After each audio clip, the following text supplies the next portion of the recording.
السلام علیکم ورحمۃ اللہ وبرکاتہ۔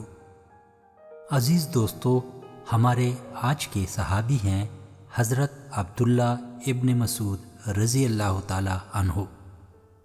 آپ کا تعلق قبیلہ حزل سے تھا۔ یہ قبیلہ اپنے شعر و شاعری کے لیے مشہور تھا۔ آپ رضی اللہ تعالی عنہ چھوٹے قد کے مالک اور جسامت میں دبلے پتلے تھے۔ آپ کے لمبے لمبے بال تھے جن کو عموماً نماز میں دونوں کانوں کے پیچھے کر دیتے تھے۔ آپ کا رنگ گندمی اور گنگریالے بال تھے۔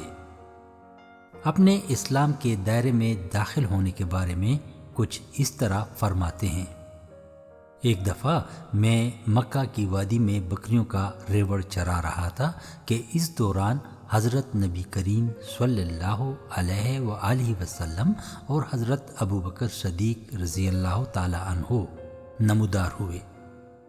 انہوں نے مجھ سے سوال کیا کہ آیا میرے پاس ان کو پلانے کے لیے کچھ دودھ مل سکتا ہے؟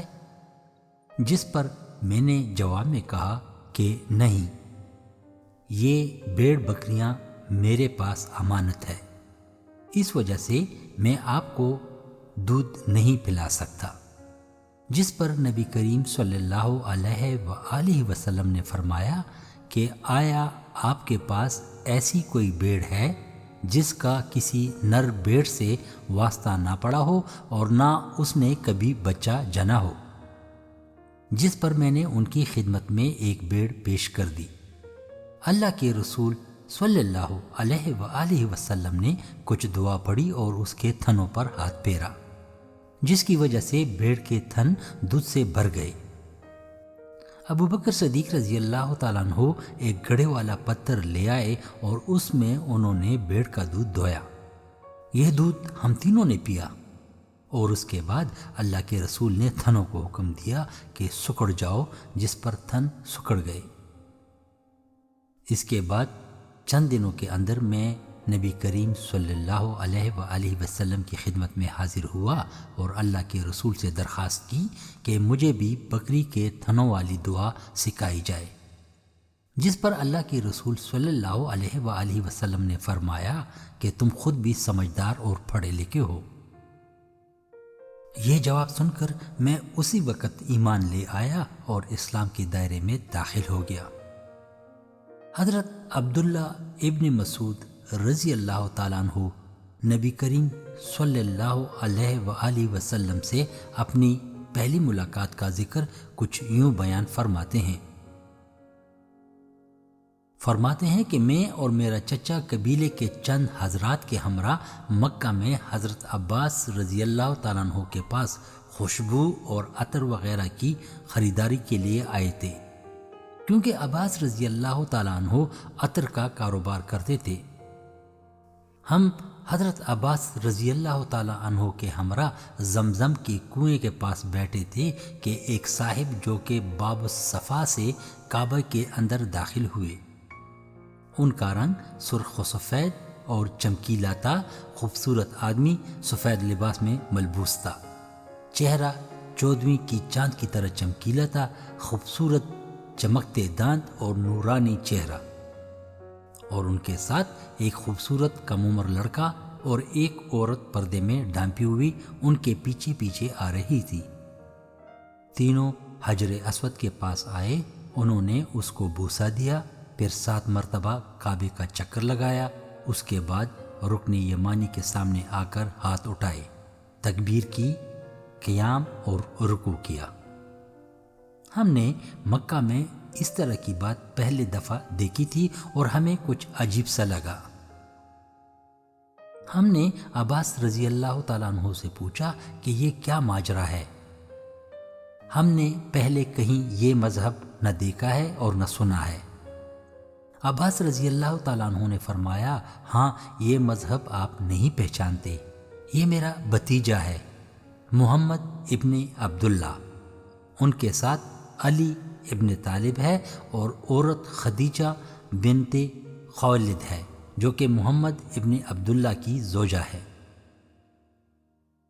فرماتے ہیں کہ میں مسلمانوں میں چھٹا مسلمان تھا، اس کے علاوہ روئے زمین پر کوئی اور مسلمان نہیں تھا۔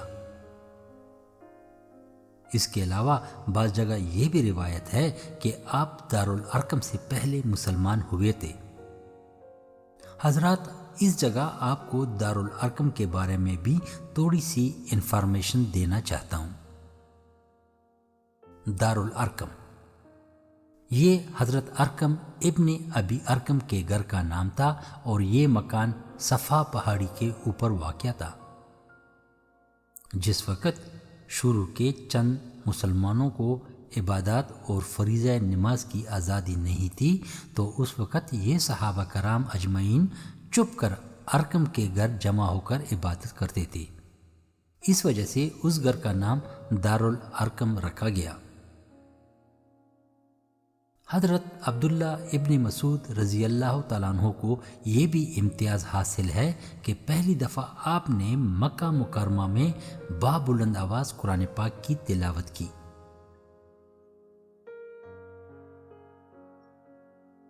ایک دفعہ صحابہ کرام رضی اللہ تعالیٰ عنہ اجمعین نے آپس میں کہا کہ اب تک قریش کے لوگوں کو کسی نے بھی بلند آواز قرآن نہیں سنایا، جس پر عبداللہ ابن مسعود رضی اللہ تعالیٰ عنہ کھڑے ہوئے اور کہا کہ میں یہ کام سر انجام دوں گا۔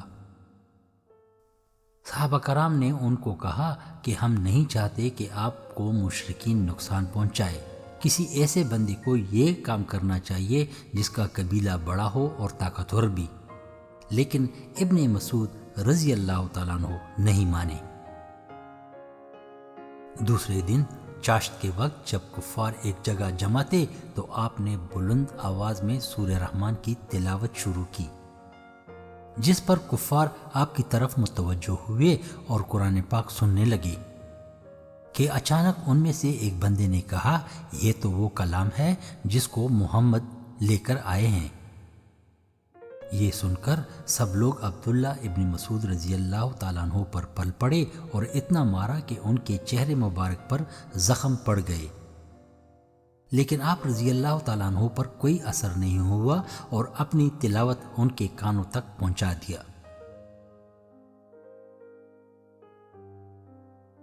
حضرت عبداللہ ابن مسعود رضی اللہ تعالیٰ عنہ نے حبشہ کی طرف دونوں ہجرتوں میں حصہ لیا۔ جب آپ حبشہ میں تھے تو آپ رضی اللہ تعالیٰ عنہ تک نبی کریم صلی اللہ علیہ وآلہ وسلم کی مدینے کی طرف ہجرت کی خبر پہنچی، جس پر آپ نے حبشہ سے سیدھا مدینے کی طرف ہجرت کی۔ اس وجہ سے آپ کو صاحب ہجرتین یعنی 3 ہجرتوں والا صحابی بھی کہتے ہیں۔ آپ عین غزوہ بدر کے موقع پر مدینہ پہنچے، جس کی وجہ سے آپ نے غزوہ بدر میں بھی حصہ لیا۔ مدینہ پہنچنے پر اللہ کے رسول نے آپ کو حضرت معاذ بن جبل رضی اللہ تعالیٰ عنہ کے ساتھ بھائی چارے کے رشتے میں باندھا اور آپ ان کے ہاں ان کے گھر رکے رہے۔ حضرت مسعود رضی اللہ تعالیٰ عنہ کو یہ امتیاز خصوصی طور پر حاصل تھا کہ آپ حضور نبی کریم صلی اللہ علیہ وآلہ وسلم کو ان کے جوتے پہناتے تھے، اس کے بعد ان کا عصا لے کر آپ نبی کریم صلی اللہ علیہ وآلہ وسلم کے آگے آگے چلتے تھے، یہاں تک کہ مجلس آ جاتی تھی تو آپ رضی اللہ تعالیٰ عنہ اللہ کے رسول کے جوتے اتار کر ان کو اپنے بغل میں دبا لیتے تھے، اور پھر اسی طرح واپسی پر بھی عصا لے کر اللہ کے رسول کے آگے آگے چلتے تھے، یہاں تک کہ ان کو اپنے حجرہ کے اندر چھوڑ آتے تھے۔ اور جب آپ نبی کریم صلی اللہ علیہ وآلہ وسلم سفر میں تنہا ہوتے تھے تو ہتھیار سے مسلح ہو کر آپ نبی کریم صلی اللہ علیہ وسلم کے سامنے یا ان کے ساتھ ساتھ ہوتے تھے۔ آپ نبی کریم صلی اللہ علیہ وآلہ وسلم کے خادم خاص تھے، اور بعض صحابہ کرام کو یقین تھا کہ آپ اہل بیت میں سے ہیں، کیونکہ آپ رضی اللہ تعالیٰ عنہ اور آپ کی والدہ حضور کے پاس حجرے میں بے روک ٹوک آتے جاتے تھے۔ غزوہ بدر میں جب کم عمر معاذ اور ان کے بھائی مسعود نے مل کر ابو جہل کو قتل کیا تو حضرت عبداللہ ابن مسعود کو نبی کریم صلی اللہ علیہ وآلہ وسلم نے جنگ کے بعد تصدیق کے لیے بھیجا کہ جا کر ابو جہل کی خبر لے آئیے۔ حضرات، ان دونوں بھائیوں کا قصہ تفصیلاً میں نے حضرت عبد الرحمن ابن عوف کے حالات زندگی کے ویڈیو میں بیان کیا ہے۔ حضرت عبداللہ ابن مسعود رضی اللہ تعالیٰ عنہ فرماتے ہیں کہ میدان جنگ میں اس کی لاش ڈھونڈ نکالی۔ جب میں نے اس کو دیکھا تو اس وقت اس میں زندگی کی آخری رمق باقی تھی۔ میں نے اس کی داڑھی پکڑ لی اور کہا کہ تم ہی تو ابو جہل ہو نا؟ پھر میں نے اپنا پیر اس کی گردن پر رکھ دیا اور کہا کہ اللہ تعالیٰ نے تمہیں آج رسوا ہی کر ہی دیا۔ تو اس نے جواب میں کہا کہ میں کیوں رسوا ہوتا؟ کیا کسی قوم نے مجھ سے بڑا آدمی ابھی تک قتل کیا ہے یا نہیں؟ مسعود رضی اللہ تعالیٰ عنہ فرماتے ہیں کہ جب میں نے یہ الفاظ سنے تو اس کا سر تن سے جدا کر دیا اور اس کے سر کو اٹھا کر نبی کریم صلی اللہ علیہ وآلہ وسلم کے پاس لے آیا اور عرض کیا کہ یا رسول اللہ، یہ ہے دشمن خدا ابو جہل کا سر۔ تو اللہ کے رسول صلی اللہ علیہ وآلہ وسلم نے یقین کرنے کے لیے میرا ہاتھ پکڑا اور ابو جہل کے لاش کے پاس پہنچے۔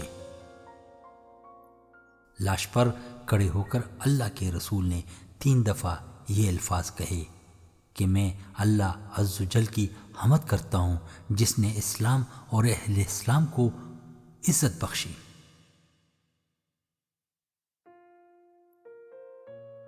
حضرت عبداللہ ابن مسعود رضی اللہ تعالیٰ عنہ نے غزوہ بدر، احد، خندق، خیبر اور فتح مکہ کی جنگ میں نبی کریم صلی اللہ علیہ وآلہ وسلم کے ساتھ شریک رہے، اور اسی طرح نبی کریم صلی اللہ علیہ وآلہ وسلم کے وفات کے بعد جنگ یرموک جو کہ 15 ہجری کو لڑی گئی تھی اس میں بھی شامل تھے۔ حضرت عبداللہ ابن مسعود رضی اللہ تعالیٰ عنہ غزوہ حنین کے بارے میں بھی اسی طرح ایک بیان کرتے ہیں۔ فرماتے ہیں کہ حنین کی جنگ میں ہم تقریباً 80 صحابہ کرام نبی کریم صلی اللہ علیہ وآلہ وسلم کے ارد گرد ثابت قدم کھڑے رہے، جبکہ مسلمانوں کا لشکر تقریباً 10,000 افراد پر مشتمل تھا۔ ان میں بگدڑ مچ گئی اور وہ پیچھے کی طرف ہٹ گئے۔ چند قدموں کے لیے ہم بھی اللہ کے رسول صلی اللہ علیہ وآلہ وسلم کے ساتھ پیچھے ہٹے اور پھر اس کے بعد ہم ڈٹ گئے اور کفار کے لشکر کو پیچھے دھکیل دیا۔ اسی دوران اللہ کے رسول صلی اللہ علیہ وآلہ وسلم اپنے خچر سے زمین کی طرف جھکے تو میں نے سبب دریافت کیا۔ حضور نبی کریم صلی اللہ علیہ وآلہ وسلم نے مجھے کہا کہ مجھے ایک مٹھی خاک اٹھا کر دے دو۔ میں نے خاک اٹھا کر آپ نبی کریم صلی اللہ علیہ وآلہ وسلم کو تھما دی، جس پر اللہ کے رسول نے وہ مٹی کفار کی طرف پھینک دی اور اس مٹی سے کافروں کے آنکھوں میں بھی مٹی بھر گئی۔ پھر آپ نبی کریم صلی اللہ علیہ وآلہ وسلم نے فرمایا کہ مہاجرین اور انصار کہاں ہیں؟ میں نے اشارے سے بتایا کہ وہ وہاں ہیں، تو آپ نبی کریم صلی اللہ علیہ وآلہ وسلم نے فرمایا کہ ان کو پکارو۔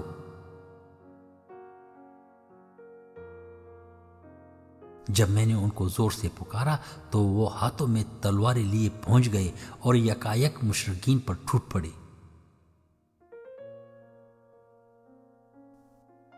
اور اسی طرح مسلمانوں کی شکست فتح میں بدل گئی۔ حضرت عمر فاروق رضی اللہ تعالی عنہ کے عہد خلافت کے دوران آپ کو کوفے کا قاضی مقرر کیا گیا اور اس عہدے کے ساتھ ساتھ آپ کو خزانے کی نگرانی، مسلمانوں کی مذہبی تعلیم اور والی کوفہ کی وزارات کا بھی قلمدان سپرد کیا۔ حضرت عمر فاروق رضی اللہ تعالیٰ عنہ نے جو فرمان جاری کیا اس کا متن کچھ اس طرح تھا: بے شک میں عمار ابن یاسر کو امیر بنا کر اور ابن مسعود رضی اللہ تعالیٰ عنہ کو معلم اور وزیر بنا کر بھیج رہا ہوں۔ میں نے ابن مسعود کو بیت المال کا نگران بھی مقرر کیا ہے۔ ان دونوں حضرات کا شمار صحابہ کرام کے شرفاء اور اہل بدر میں سے ہے، لہذا تم ان کی بات سنو اور اطاعت کرو۔ حقیقت یہ ہے کہ میں نے تم کو عبداللہ ابن مسعود کے معاملے میں خود اپنے اوپر ترجیح دی، مطلب یہ کہ ان کی مجھے ضرورت ہے لیکن میں نے ایثار کر کے انہیں تمہارے پاس بھیجا۔ حضرت ابن مسعود رضی اللہ تعالی عنہ 10 سال تک بڑی خوش اسلوبی اور نہایت مستعدی کے ساتھ اپنے فرائض انجام دے رہے تھے۔ جب حضرت عمر رضی اللہ تعالیٰ عنہ شہید ہوئے تو ان کے بعد حضرت عثمان رضی اللہ تعالیٰ عنہ نے بھی آپ کو انہی ذمہ داریوں پر برقرار رکھا، کیونکہ آپ بہت احتیاط اور انصاف سے کام لے رہے تھے۔ حالانکہ اس دوران مختلف قسم کے عوامی احتجاج پر وزراء کی تبدیلیاں ہوتی رہی۔ فطری رحم دلی، عفو و درگزر اور چشم پوشی ان کا تھر امتیاز تھا، لیکن عدالتی کارروائی میں قانونی حکومت اور قانونی عدالت کے اجراء میں کبھی دریغ نہ فرماتے تھے۔ ویسے تو ان کے قانون اور سزاؤں کے بارے میں کافی قصے مشہور ہیں اور ثبت بھی ہیں، جس کی وجہ سے وہ کافی شہرت رکھتے تھے۔ اسی طرح خزانے کے امور میں بھی آپ نے کبھی کسی کو رعایت نہیں دی۔ ایک دفعہ سعد ابن وقاص رضی اللہ تعالیٰ عنہ جب کوفے کے گورنر تھے تو انہوں نے بیت المال سے کچھ قرض لیا اور کسی وجہ سے اس کی جلد ادائیگی نہ کر سکے۔ چونکہ حضرت عبداللہ ابن مسعود رضی اللہ تعالیٰ عنہ خزانے کے نگران تھے، اس لیے انہوں نے سختی سے رقم کا مطالبہ کیا، جس کی وجہ سے تھوڑی سی بد کلامی کے ساتھ ساتھ بدمزگی بھی پیدا ہو گئی۔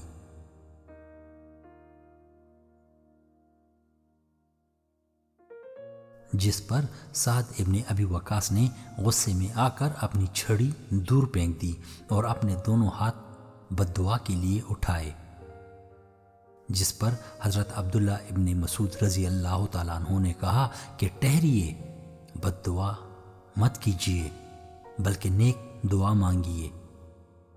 جس پر سعد ابن ابی وقاص رضی اللہ تعالیٰ عنہ رک گئے اور کہا کہ مجھے اگر اللہ کا خوف نہ ہوتا تو میں آپ کے لیے بد دعا ہی کرتا۔ یہ سن کر حضرت عبداللہ ابن مسعود رضی اللہ تعالیٰ عنہ اس جگہ سے اٹھ کر چلے گئے۔ جب کچھ دنوں بعد حضرت عثمان رضی اللہ تعالیٰ عنہ کو اس واقعے کی اطلاع ہوئی تو انہوں نے فوراً حضرت سعد رضی اللہ تعالیٰ عنہ کو امارت کوفہ سے معزول کر دیا، لیکن عبداللہ ابن مسعود رضی اللہ تعالیٰ عنہ کو ان کے عہدے پر برقرار رکھا اور حضرت سعد ابن وقاص رضی اللہ تعالیٰ عنہ کی جگہ ولید ابن عقبہ کو کوفے کا امیر مقرر کیا۔ اسی طرح ایک دفعہ عدالت میں ایک ساحر جادوگر کا مقدمہ پیش ہوا جس کو ولید ابن عقبہ رضی اللہ تعالیٰ عنہ نے بھیجا تھا، اور ساتھ یہ بھی کہلوایا کہ اگر یہ جادوگر ہے تو اس پر کون سی حد جاری ہوگی، یعنی اس کی سزا کیا تجویز ہوگی۔ عبداللہ ابن مسعود رضی اللہ تعالیٰ عنہ نے ولید سے پوچھا کہ آپ کو کیسے علم ہوا کہ یہ بندہ جادوگر ہے اور سحر کرتا ہے؟ انہوں نے کہا کہ مجھے لوگوں نے بتایا ہے، بلکہ لوگوں کا گمان ہے کہ یہ سحر اور جادو وغیرہ بھی کرتا ہے۔ آپ رضی اللہ تعالیٰ عنہ نے ان لوگوں کو بلایا جو کہ یہ کہتے تھے کہ یہ بندہ جادوگر ہے۔ ان لوگوں نے بھی کہا کہ ہمارا بھی یہی گمان ہے کہ یہ آدمی جادو کرتا ہے۔ آخر میں حضرت سعد ابن مسعود رضی اللہ تعالیٰ عنہ نے اس بندے سے پوچھا کہ کیا تم ساحر ہو؟ اس نے کہا ہاں میں ساحر ہوں۔ آپ نے دوبارہ پوچھا کہ کیا آپ جانتے ہیں کہ سحر کیا چیز ہے؟ اس آدمی نے کہا ہاں میں جانتا ہوں، اور قریب کھڑے ہوئے ایک گدے پر پیچھے سے کود کر بیٹھ گیا اور کہا کہ اب میں جادو کر کے گدے کے منہ کی طرف سے نکلوں گا، جس پر آپ نے اس کو روک کر اس کے قتل کا حکم فرما دیا۔ لیکن اس کے قتل ہونے سے پہلے ایک آدمی جس کی دماغی حالت صحیح نہیں تھی نے بھاگ کر اس جادوگر کو قتل کر دیا، جس پر ابن مسعود رضی اللہ تعالیٰ عنہ نے اس مجذوب آدمی کو گرفتار کر دیا اور حضرت عثمان رضی اللہ تعالیٰ عنہ کے دربار خلافت سے مشورہ مانگا، جس پر حضرت عثمان رضی اللہ تعالیٰ عنہ نے حکم دیا کہ اس آدمی کو تھوڑی بہت سزا دے دو اور ساتھ اس کو تنبیہ کر دو کہ کار سرکار میں مداخلت کی اجازت کسی کو بھی نہیں۔ اس کے بعد آپ نے کوفے کے لوگوں کو جمع کر کے کہا کہ جزا اور سزا دونوں عدالت کے کام ہیں، اور شک و شبے پر کسی کو قتل کرنا یا سزا دینا آپ کا کام نہیں، خطاکار کو ہم خود سزا دیں گے۔ حضرت عثمان رضی اللہ تعالیٰ عنہ کے آخر عہد حکومت میں مختلف سازشوں کی وجہ سے امیر المومنین حضرت عثمان رضی اللہ تعالیٰ عنہ نے آپ کو اپنے عہدے سے معزول کر دیا، جس پر آپ نے واپس مدینہ جانے کا ارادہ کیا۔ کوفے کے عوامی حلقوں نے اور عوام نے آپ کو روکنے کی کوشش کی، لیکن آپ نہیں مانے اور کہا کہ امیر المومنین کی اطاعت مجھ پر فرض ہے اور میں کوئی فتنہ بھی اس کی وجہ سے مسلمانوں میں نہیں برپا کرنا چاہتا۔ اس کے بعد عمرے کی نیت کر کے ایک جماعت کے ساتھ حجاز مقدس کی طرف روانہ ہوئے۔ پیارے دوستو، اس جگہ میں حضرت ابو ذر غفاری رضی اللہ تعالیٰ عنہ کی وفات اور تدفین پر بھی تھوڑی سی روشنی ڈالتا ہوں۔ حضرت عبداللہ ابن مسعود رضی اللہ تعالیٰ عنہ جب حجاز مقدس کی طرف جا رہے تھے کہ راستے میں ایک مقام ربضہ آتا ہے، جہاں پر انہوں نے حضرت ابو ذر غفاری رضی اللہ تعالیٰ عنہ کا جنازہ پڑھایا اور ان کو وہیں دفن کیا۔ تاریخ طبری میں یہ واقعہ تفصیلاً مذکور ہے۔ یہ واقعہ 8 ذی الحج 31 ہجری کا ہے۔ کہتے ہیں کہ جب حضرت ابو ذر غفاری رضی اللہ تعالیٰ عنہ کی وفات کا وقت قریب آیا تو اپنی بیٹی سے فرمایا کہ جا کر دیکھو کوئی قافلہ تو نہیں آ رہا ہے۔ بیٹی نے دیکھ کر کہا کہ نہیں ابا، ابھی تو کوئی قافلہ نہیں ہے۔ کچھ دیر بعد حضرت ابو ذر غفاری رضی اللہ تعالیٰ عنہ نے بیٹی کو بکری ذبح کرنے اور اس کو پکانے کا حکم دیا۔ بیٹی نے باپ کے حکم کے مطابق بکری ذبح کی اور اس کا گوشت تیار کیا۔ حضرت ابو ذر غفاری رضی اللہ تعالیٰ عنہ نے کہا کہ میری موت کے بعد ایک قافلہ آئے گا اور وہ مجھے دفن کر دیں گے، اور اس کے بعد تم ان کو کہنا کہ آپ لوگ اس وقت تک سوار نہیں ہو سکتے، یعنی آپ نہیں جا سکتے جب تک آپ گوشت کھانا لیں۔ جب کھانا مکمل تیار ہو گیا تو بیٹی کو کہا کہ اب جا کر پھر دیکھ لو کوئی قافلہ تو نہیں آ رہا ہے۔ وہ باہر گئی اور پھر واپس آ کر باپ کو بتایا کہ ایک قافلہ اس طرف آ رہا ہے۔ آپ رضی اللہ تعالیٰ عنہ نے فرمایا کہ میرا منہ قبلے کی طرف کر دو۔ بیٹی نے باپ کی حکم کی تعمیل کی۔ حضرت ابو ذر غفاری رضی اللہ تعالیٰ عنہ نے کلمہ پڑھا اور اللہ کو پیارے ہو گئے، اور ان کی بیٹی باہر جا کر راستے پر کھڑی ہو گئی، یہاں تک کہ قافلہ آپ کو دیکھ کر رک گیا۔ آپ نے قافلے والے کو کہا کہ اللہ آپ لوگوں پر رحم کرے، ذرا ابو ذر غفاری سے مل لیں۔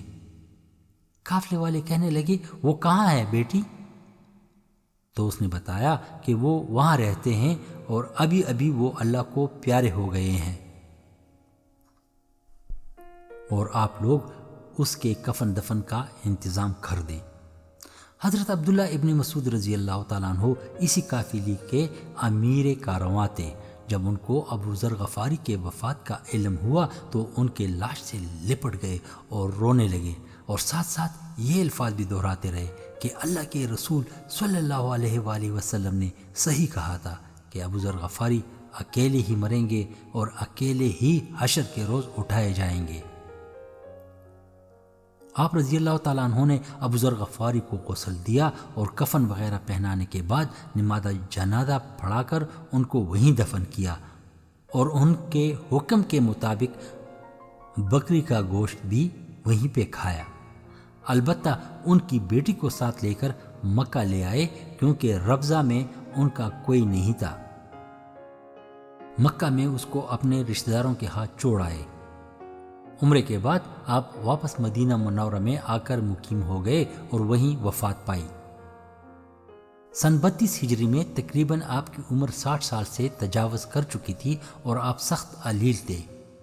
ایک دن ایک شخص حاضر خدمت ہوا اور عرض کیا کہ خدا مجھے آپ کی آخری زیارت سے محروم نہ کرے، میں نے گزشتہ رات خواب میں نبی کریم صلی اللہ علیہ وآلہ وسلم کو دیکھا جو کہ ایک بلند منبر پر تشریف فرما تھے اور آپ ان کے سامنے حاضر ہیں۔ اللہ کے رسول صلی اللہ علیہ وآلہ وسلم آپ سے مخاطب ہوتے ہیں اور کہتے ہیں کہ ابن مسعود، میرے بعد تمہیں بہت تکلیف پہنچائی گئی، آؤ میرے پاس چلے آؤ۔ حضرت عبداللہ رضی اللہ تعالیٰ عنہ نے جب یہ سنا تو اس آدمی سے کہا کہ تم قسم کھاؤ کہ تم نے یہ خواب دیکھا ہے۔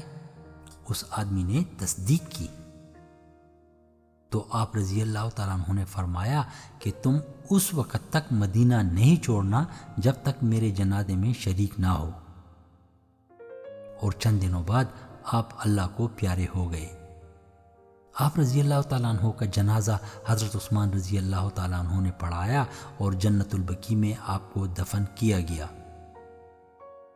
حضرات، یہ تھے ہمارے پیارے نبی کریم صلی اللہ علیہ وآلہ وسلم کے صحابی حضرت عبداللہ ابن مسعود رضی اللہ تعالیٰ عنہ، جن کی حالات زندگی پر میں نے تھوڑی سی روشنی ڈالی۔ آپ سے درخواست ہے کہ مہربانی فرما کر اس ویڈیو کو لائک کریں اور شیئر کریں تاکہ زیادہ سے زیادہ دوست مستفید ہو سکیں۔ والسلام، صلاح الدین غازی، کینیڈا۔